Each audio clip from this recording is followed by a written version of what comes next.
let us proceed the design of gravity dam profile. So under this topic, we will see an elementary triangular profile of gravity dam with three approaches how you can fix the cross section and also the stability of the dam. So the first one is a single stage method. So under this method, I think it is based on definition of suitable and uniform downstream slope. You have m to 1 downstream slope. So the apex of a triangular profile is set at or just above design plane level. So this is just at design plane level or above you can fix. Then finally, initial base thickness T or bottom dimension T is determined for each loading combination in terms of F naught until you get stable. So once you get stable with this triangular approach, so for construction simplicity, you just put top dimension, top width, and also flare dimension.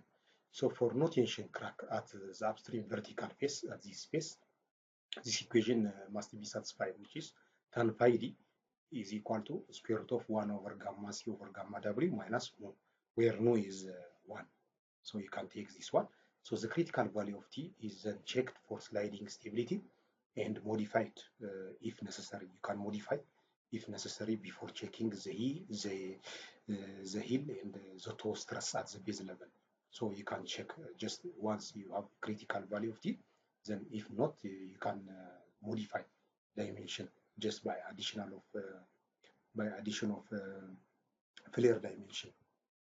Let us see upstream flare. What is upstream face flare? So upstream face flare, the upstream face of a gravity profile is frequently modified by the introduction of a significant flare dimension, which is just optimum flare dimension. So once you have this triangular portion, then just you can put at design plane level. Just you have to have a freeboard. Then you draw the cross section of triangular profile. So you have initial base just dimension T. Then once you have this, then you have centroid of crust mass. So top dimension you can fix with empirical equation. So centroid of that you draw to this line. Then once you meet this one, you go to horizontal.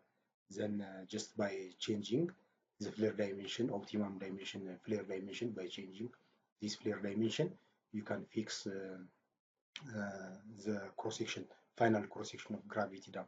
So this is upstream flare dimension, and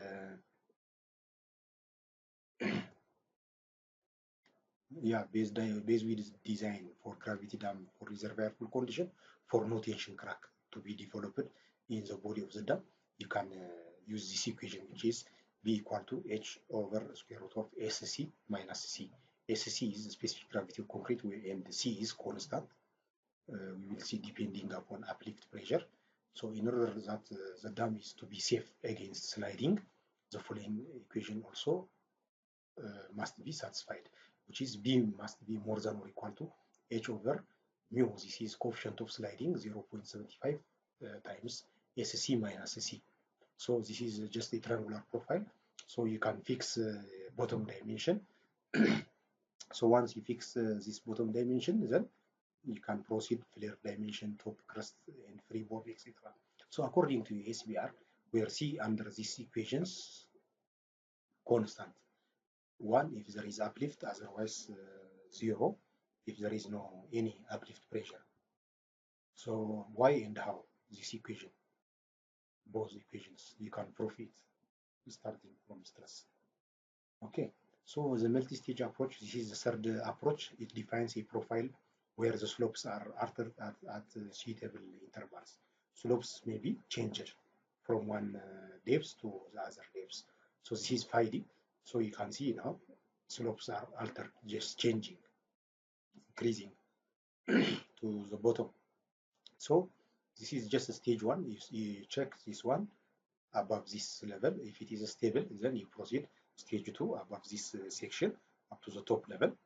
Then stage 3 again, you can check, then stage 4. So this is a multi-stage approach. So you may be asked stress at half of dam height,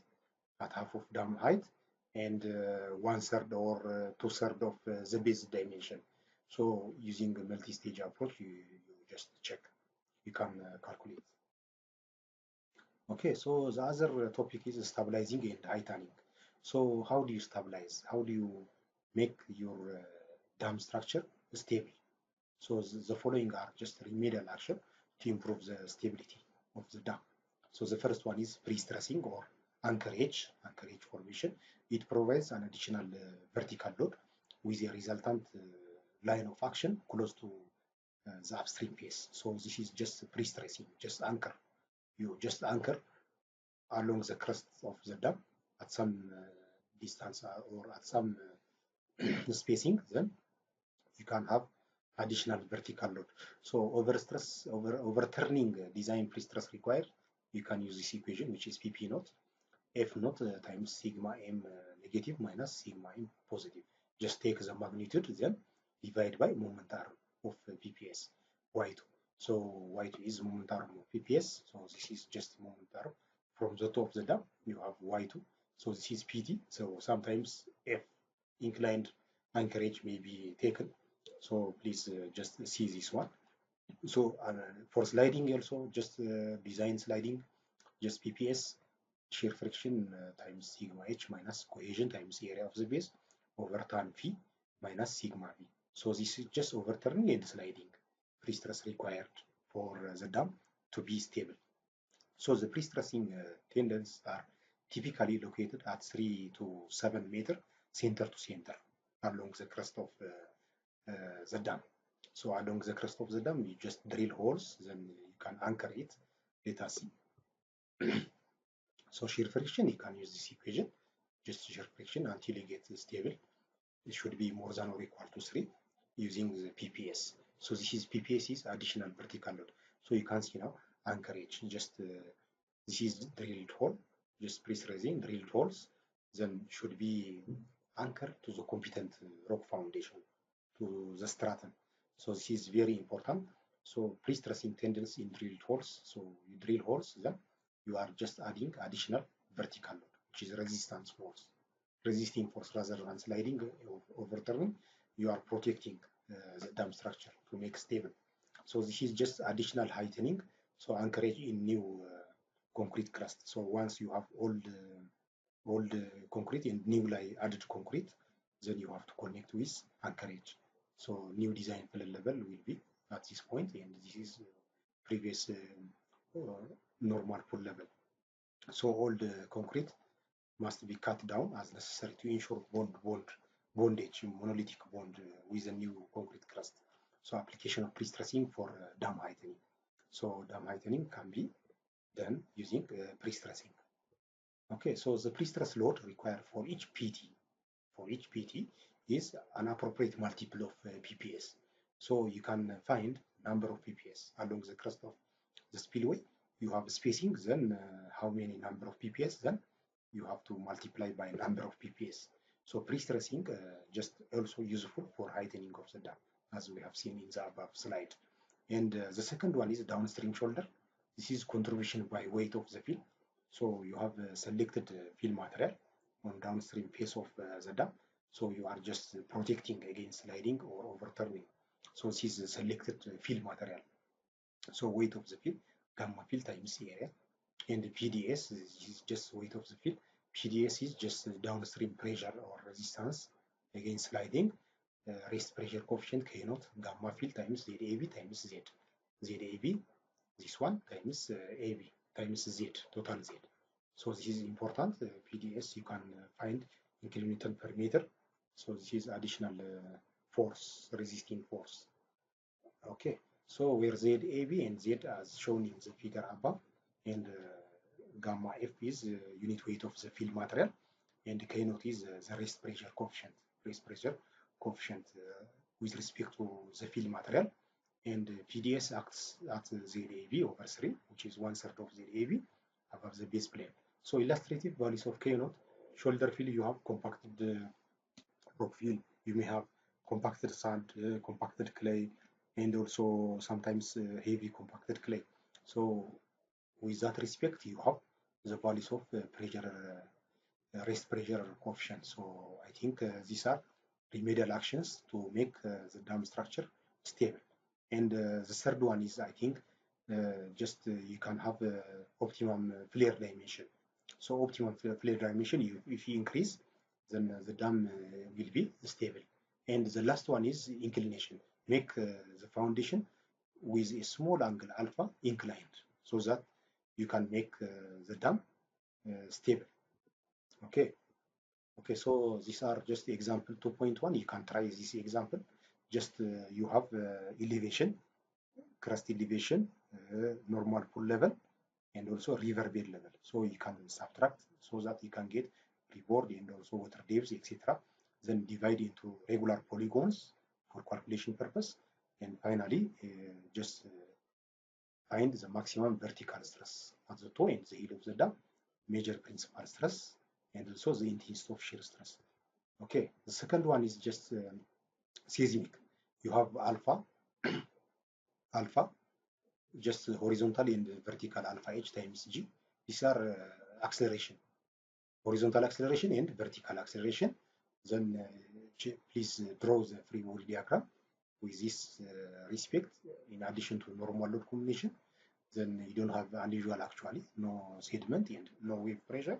So you just for normal load combination and exceptional load combination, you can just draw the free body diagram and calculate. So assume area factor. Area factor means area reduction factor for uplift pressure as taken as 60%. So this is just important. You can modify the uplift pressure with that percentage.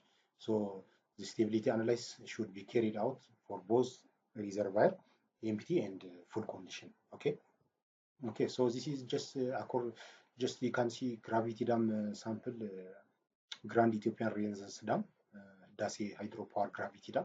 So you can see this is a big project, the largest hydropower dam in Ethiopia. So I think if you see just at the center, just to discharge out the flood which is coming to the dam face, just make it lower, then it will go with the river. So you can construct here or here. But initially, coffer dam was undertaken both upstream and downstream to make just the foundation and the footing, etc.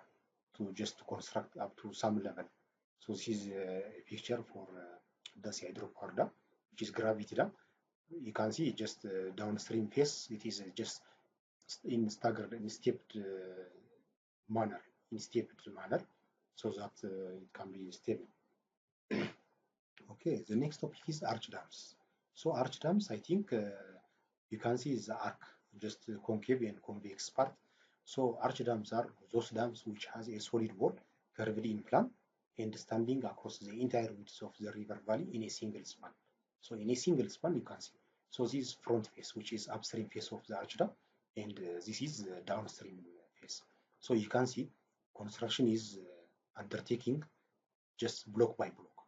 You cannot spread concrete throughout the crust length of the arch dam because tensile stress may be developed due to high temperature around the project area.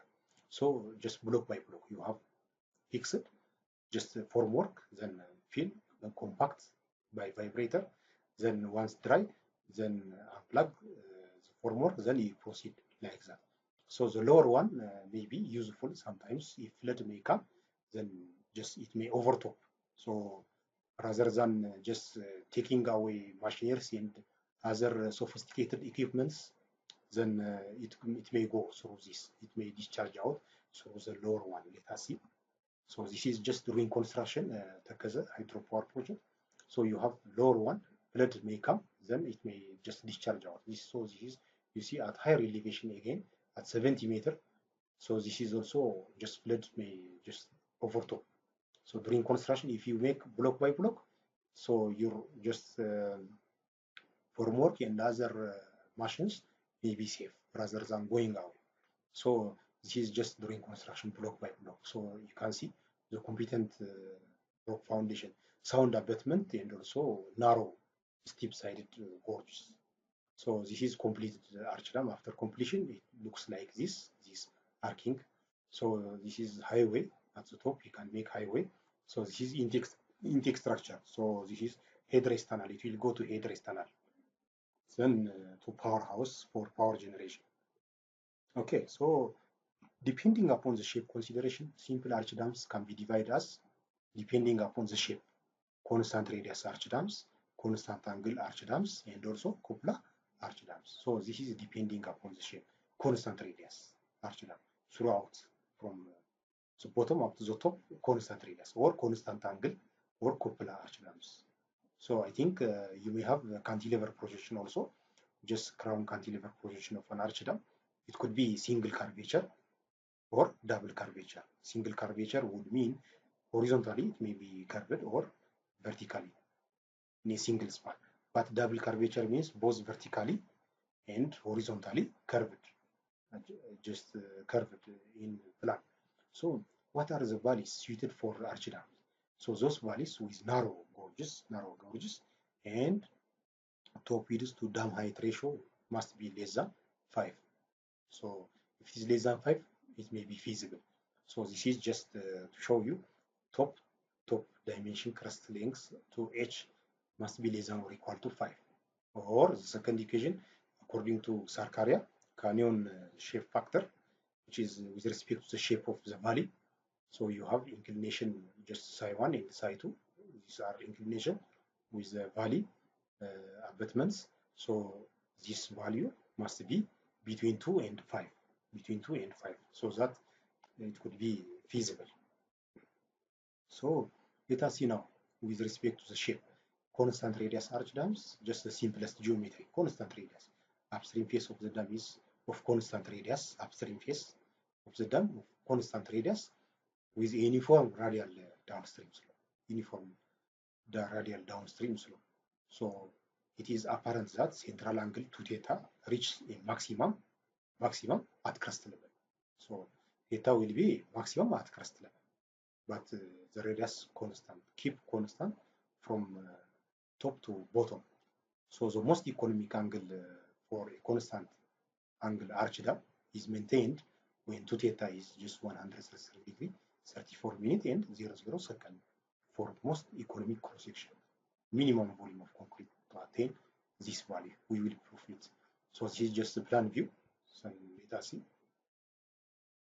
Just this one is the vertical axis and also the radius constant R1, R2, R3 constant, but angle may vary.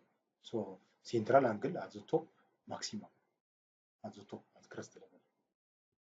Okay, constant angle arch dams, central angle of different arcs have the same magnitude from top to bottom. Central angle must be constant and uses up to 70% of concrete as compared to constant radius arch dams. It may use up to 70% of concrete if you compare with constant radius, but it is more complex as compared to constant radius. So as demonstrated in the above figure, so it is best suited for narrow and steep-sided and also sound abutment and hard geology on the foundation. So it is V-shaped.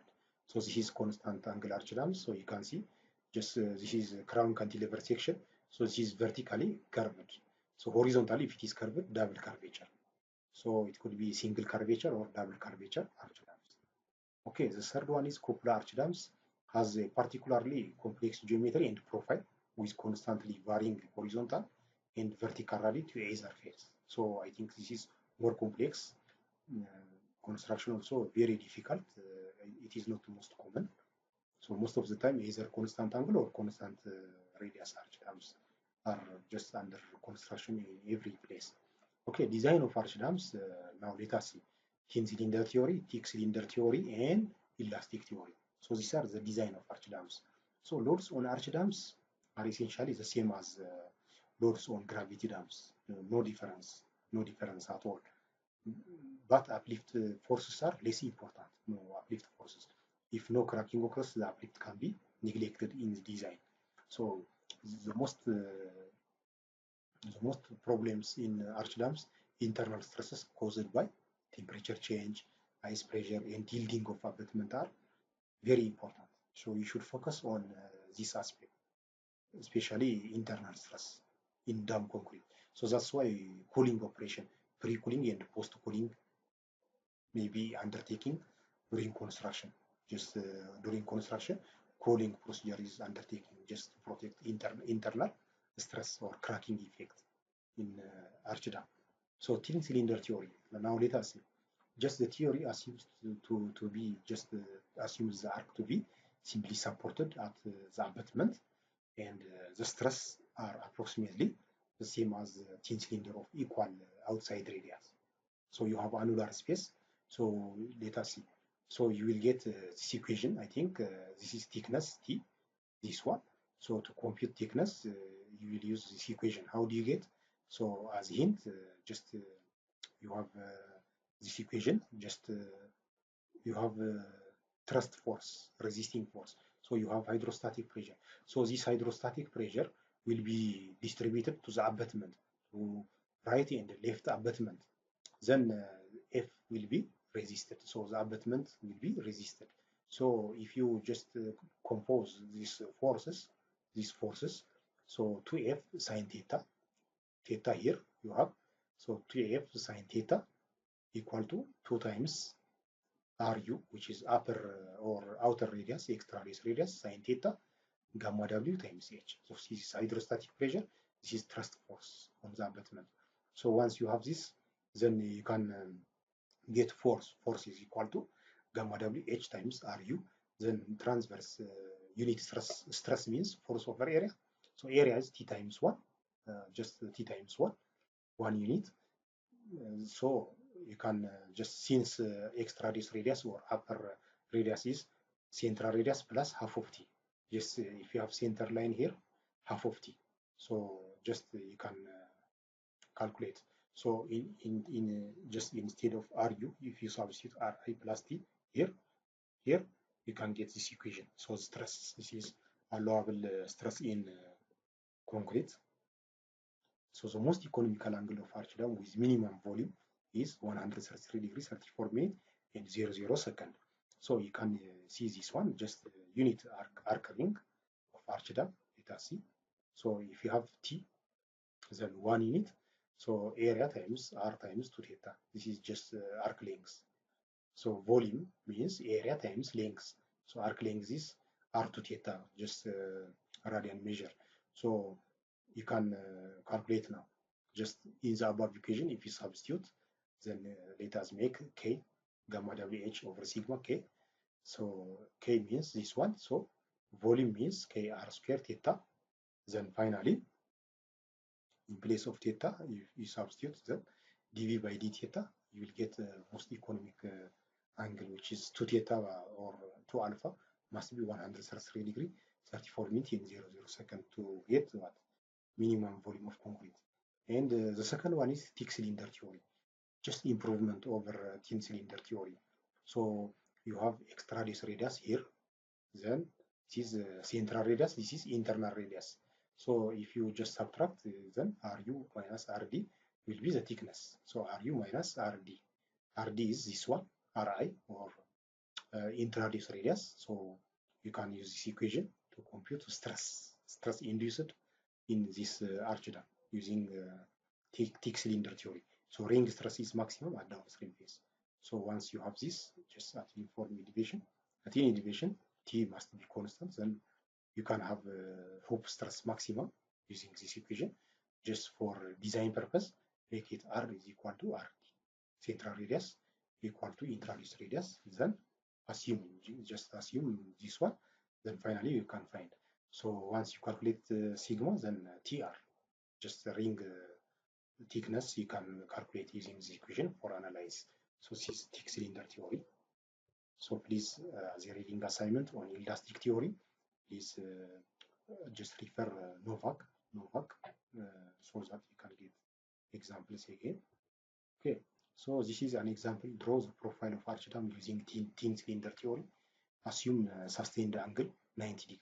So you have 90 degree, which means 45 degree inclination of the shape of the valley. So you have bottom dimension, height you have. So please calculate top crust length. Then finally you can draw. So once you draw, please design a constant radius and constant angle arch dam for the above valley using thin cylinder theory. So take the following assumptions. So this is an example for arch dam. Okay, so this is just a sample. Just ተከዘ hydropower double curvature constant angle arch dam. So this is during construction. You have block by block connected with the abutment. So you can see just concrete is howling just by crane machine from top to bottom. So this is just compaction. This is taking. So during construction. So after construction, completed arch dam is it looks like this. So reservoir is filling. This is front face, which is upstream. This is downstream face. So you have this one. You see, this is horizontally curved and vertical also from the bottom from river bed level up to the top level. It is curved. So double curvature, constant angle, arch dam. Okay. The next topic is just roller compacted concrete gravity dam or RCC gravity dam. I think we will continue in the next. Let us solve example problems on buttress dam and arch dam. Then we will proceed. Okay, thank